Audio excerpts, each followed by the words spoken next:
just work like that. Men wrestling in the mud, jabbing at each other, too tired to care anymore. Just die and get it over with. Half of them fighting with their guts hanging out of their stomachs, stinking of shit, oozing pink and red and white. Half-dead men lying in the filth. Screaming. A whole lot of things screaming. Impossible to tell who's who anymore. Mud and blood and shadows, and that's it. Kill them. Kill them all. Keep killing until we're all dead.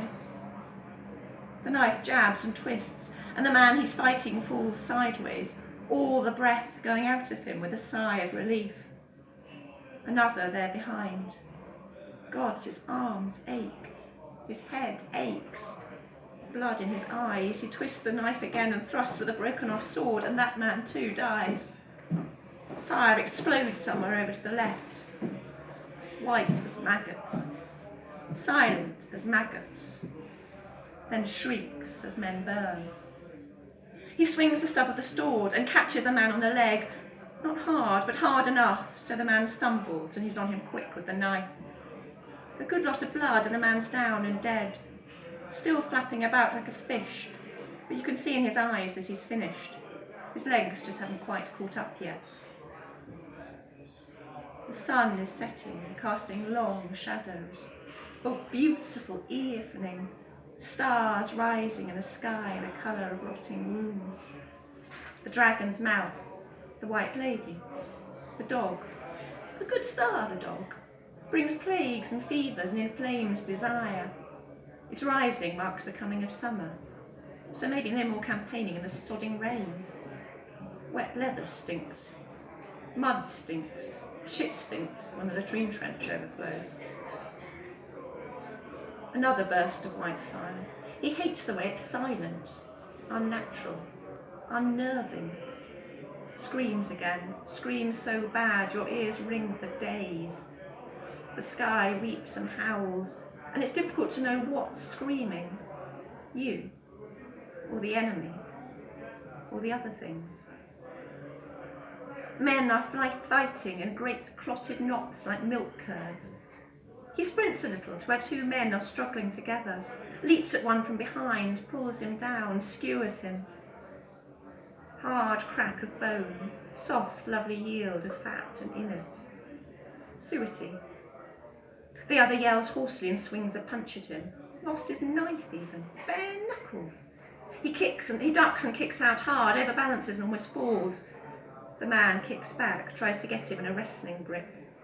Up close together, two pairs of teeth gritted at each other. A hand smashes his face, gets his nose, digs in. He bites at it. Dirty, calloused, iron taste of blood bright in his mouth.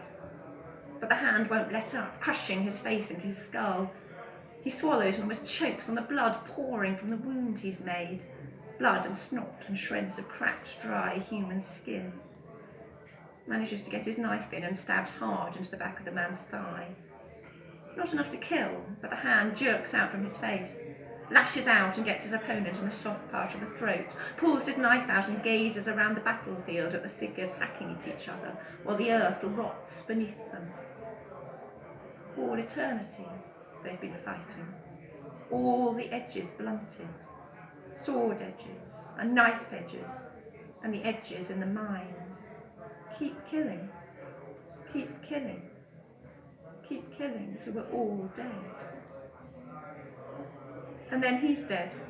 A blade gets him in the side and the weak point under the shoulder where his armour has to give to let the joint move.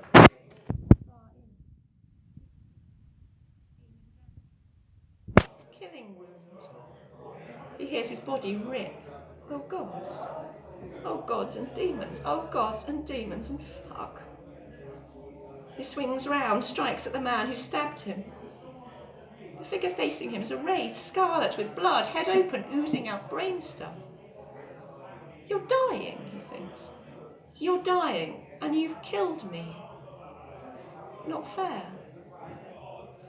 Shadows twist round them. We're all dying, he thinks, one way or another. Just some of us quicker than others. You fight and you die, and always another 20 men queuing up behind you.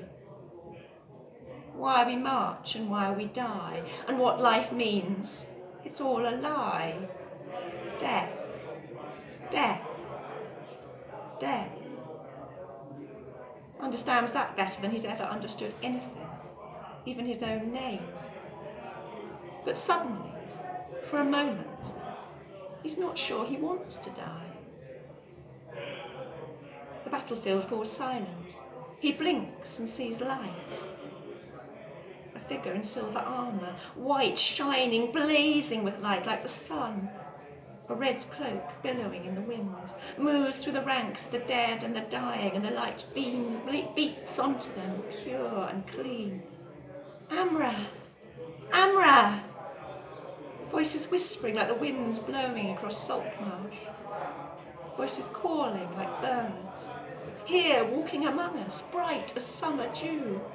Amrath! Amrath! The shadows fall away as the figure passes. Everything is light. Amrath! Amrath! The men cheer with one voice, no longer one side or the other, just men gazing and cheering as the figure passes. He cheers until his throat aches, feels restored seeing it. No longer tired and wounded and dying. Healed. Strong. Amrath!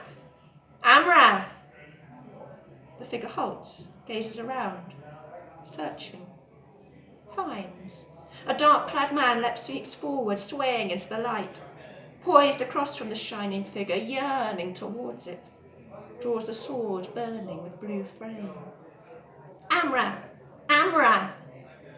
Harsh voice like crows, challenging. Amrath! He watches joyfully, so beautiful. Watches and nothing in the world matters except to behold the radiance of his God. The bright figure draws a sword that shines like all the stars and the moon and the sun, a single dark ruby at the hilt.